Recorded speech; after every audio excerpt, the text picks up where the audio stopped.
we think that businessmen and farmers don't get to talk to one farmer, and I know what it is to talk to 21,000 farmers. And it takes about 7/10 of my time to talk to farmers from Mexico to the edge of Mexico up to the Pacific Northwest and all over these states where grain products are raised in surplus. Now, I want to get right down to business with you because you're here for business reasons. We have trouble on the farm front.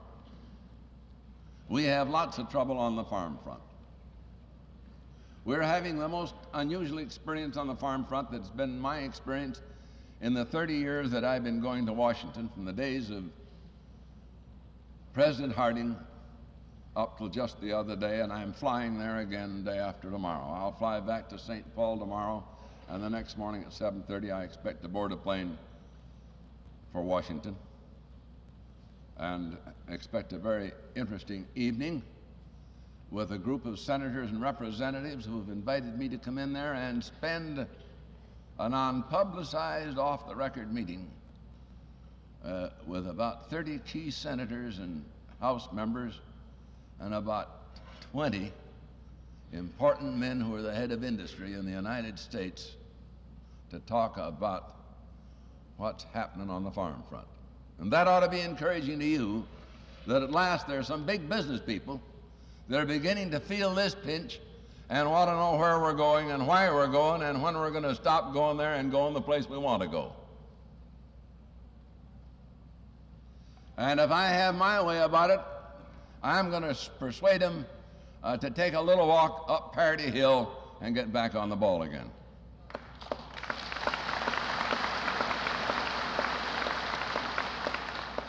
Now, I'm not a Democrat and I'm not a Republican. I left that for my father and mother.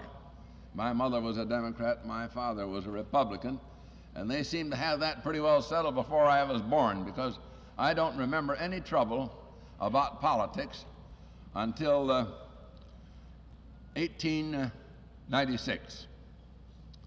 And for the few of us who are left, who know something about 1896, you'll recall that it wasn't the farm problem. They were running for office about it all. Mr. Bryan insisted that our currency be backed by silver, and his opponent insisted it be backed by gold. So we had an election about it. Now we don't think much of the value of silver. We got the gold buried in Kentucky, and we got something else to talk about. We'll probably end up with a great crusade.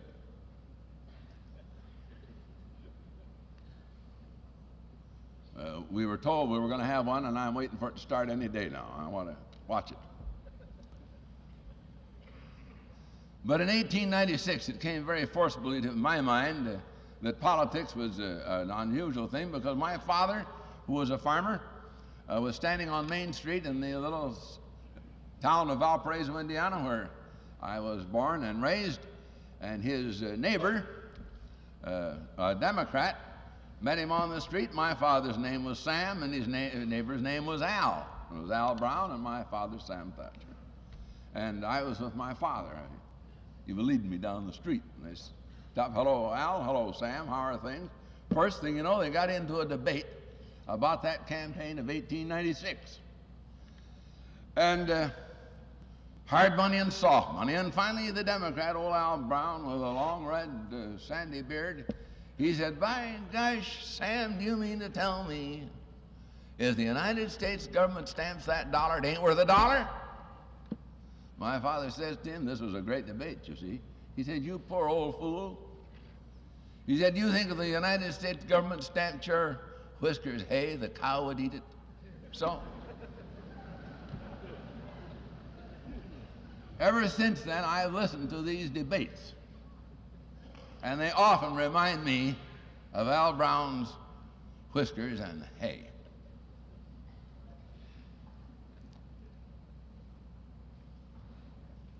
So when I speak to you tonight I'm not interested in Democrats, and I'm not interested in Republicans, and I'm not interested in socialists, and I don't know communists.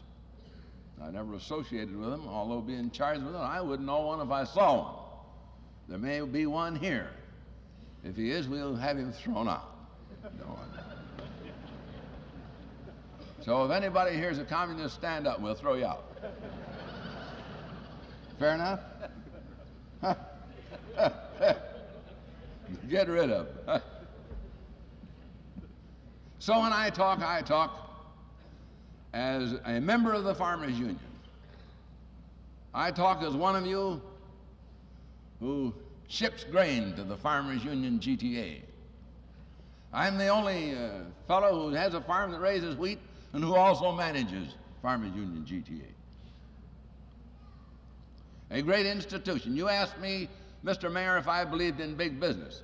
And I said, we are big business. Farmers Union GTA, which started 15 years ago yesterday morning, does a business $1 million a day, and that isn't hay. That's big business.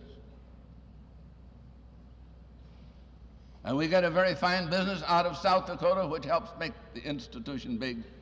And we have no better directors than the 11 farmers who serve on that great board of directors than Mr. Dahmy and Mr. Lorix, who sit on the platform. But getting to the subject that I want to discuss tonight, I did not get excited about this present administration until after Secretary Benson made his farm speech in St. Paul along the latter part of February. I was just laying low, waiting for the crusade to start. I had been working down through the years during the administrations, the tail end of the Harding administration, the Coolidge administration, the Hoover administration, and I got to know those men and meet with them and talk with them, all the way up to our very fine president today, President Eisenhower, with whom I visited before the election at his home in New York, and also a couple of months ago visited with him in the White House about the same subjects that I talked to him about up in New York. I wouldn't say that he had changed his mind, but he seemed worried. I have talked with, of course, a great many members of the House and a great many members of the Senate down through the years. I lived there for years, lobbying for agriculture. I have not only some understanding about how the Congress works, how laws are made and what they mean, but I have a very deep concern about how farmers may protect themselves in this legislated economy.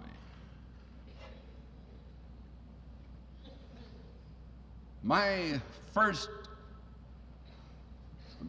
blood pressure came on me since the war in 1948. When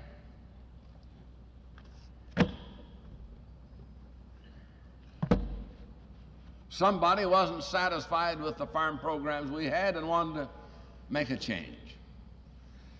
Now, any of you, like myself, who have reared children and watched them from that first day up till they go through high school and into college, and you've done your best about it and tried to help them and make something out of them, you'd get a little sore if somebody come around and said to you, well, whose brat's that? Don't you know how to raise a kid? What's wrong with your parents? Well, I spent every minute of the time that was devoted from April 1st, 1932, all the way through the formative years of your agricultural programs.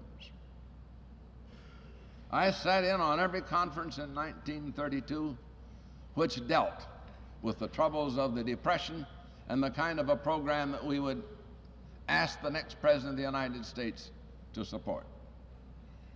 I participated in writing that program. And every so-called farm leader in this country who had a national position signed that document, including the Farmers Union, including the Farm Bureau, including the Grange, including the great cooperatives. We were as a unit, and because we were as a unit, the governor of New York, Governor Roosevelt, said as soon as the inauguration is completed, I will call a special session of the Congress and ask the Congress to pass the legislation that you've all agreed on. Now, we all agreed on it, every one of us. We had complete unity. And he did call a special session. And the Agricultural Adjustment Act, that great instrument, that great document, the Magna Carta for American farmers, the first time they had legislative consideration of any consequence since the formation of the United States government out of the colonies. All through that period, for 150 years, tariffs had been written, all sorts of laws had been written, land had been given away to the railroads, give away, give away, give away, help, help, help, to build everything up, and agriculture just was left like an orphan to hunt for itself and kept going west and getting new land all the time. Finally, we got the showdown because Mr. Coolidge vetoed our program twice in the 20s, and then Mr. Hoover had another idea and gave us the Federal Farm Board, the Marketing Act, and I worked with that all the way through, did everything I could to make it work, and it did have some value, but it wasn't enough. You all know what happened. And then we came into 33, and based on the program we had outlined, all of us, unanimous, agriculture was unanimous, we finally got that great piece of legislation, the Agricultural Adjustment Act, which had to do with our farming and our prices.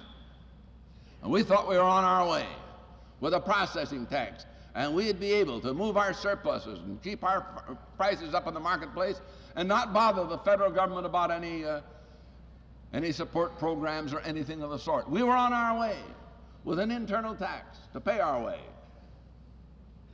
And the United States Supreme Court said it was unconstitutional. And then we were back. We were back to A again. And then we involved the support prices, the loan programs, and the farm storage programs, and all these things that you've learned about, and these things that have been helpful to you. But before we did that, because farmers were busted all over this country, I sat in with the committee that prepared the budget outline of the then Resettlement Administration to keep people alive on these states, in these states where low prices and drought had rendered them into a position of poverty. And I remember those days very well because I was coming out in this area from Washington and making some meetings. And 40% of all the farmers in this state were receiving at one time grants, gifts from the federal government under the administration of the Resettlement Administration. Do any of you remember that? Anybody hear of a grant?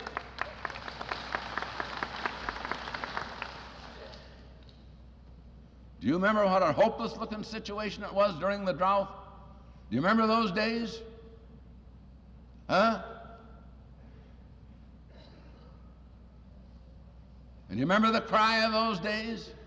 That first appropriation we had for the Resettlement Administration, as I remember, was $515 million.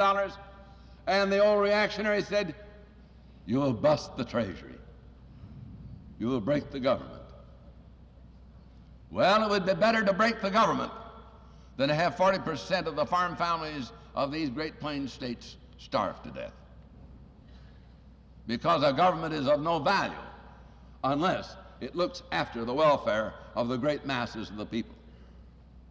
And the greatest place we have to serve humanity is on the land of the farmers who raise the food and fiber without which we'd all die in a few weeks.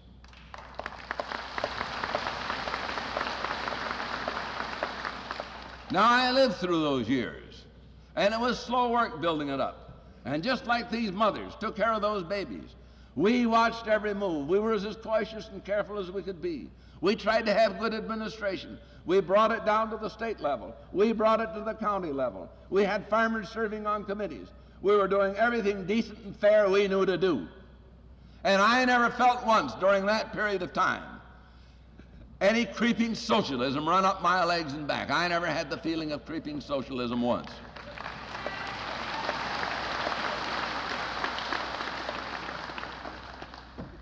Nor did I feel when we were handing out $25, $30, $35, and $40 a month to farm families, not only here, but in New Hampshire. Think of that. And Vermont. Why, it even reached those intelligent people. All over the United States. We had this program to save our farmers. Why, they even had WPA in New Hampshire and Vermont and the Carolinas, and even in Texas.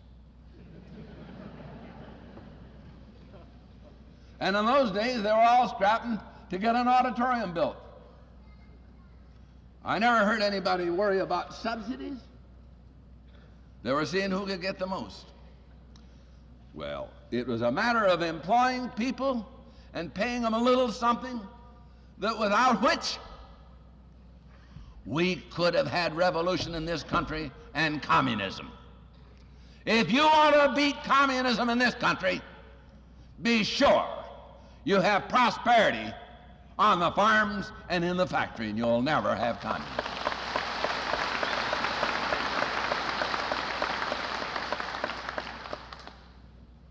Now, I carry around what I call my inspiration. You couldn't buy that for $5,000. It isn't worth a nickel to anybody but me. That's 4 canceled checks that were issued in South Dakota. 4 checks that were issued in South Dakota. They were issued by the Stickney Cooperative Union. Where is Stickney? It's right back of this building.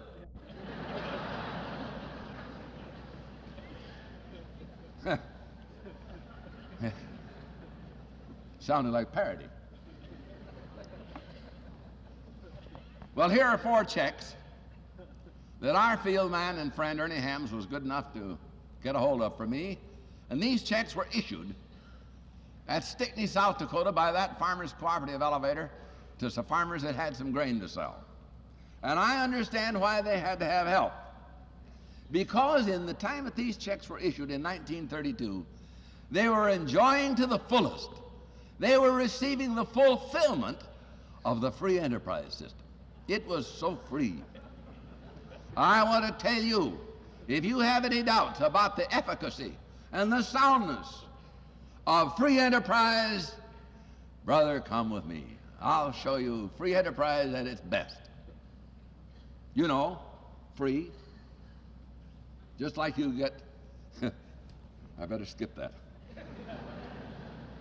Every once in a while I'm tempted to say something you'd understand, but some of you might not like it. So I'll try to keep it up on the platform. Well, anyway, here are some farmers that were enjoying the fulfillment of the free enterprise. Now, this was in an era when we didn't have any creeping socialism.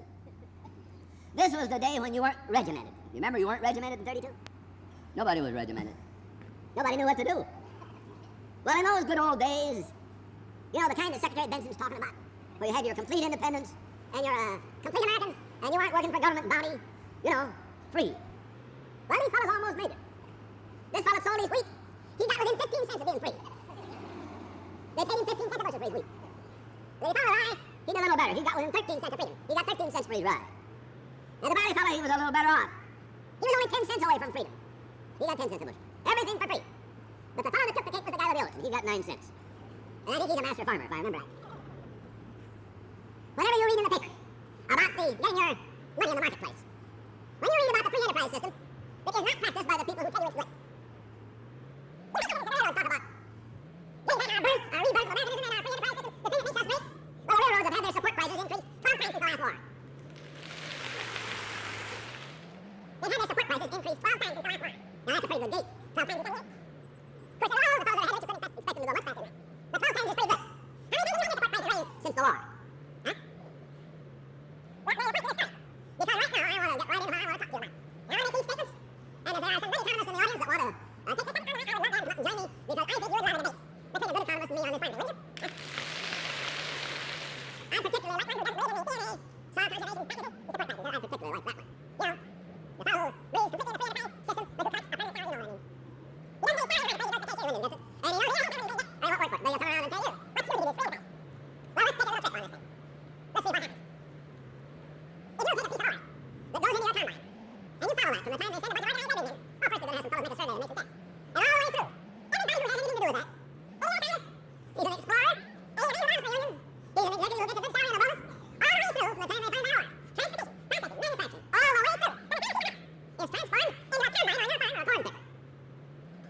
Thank you.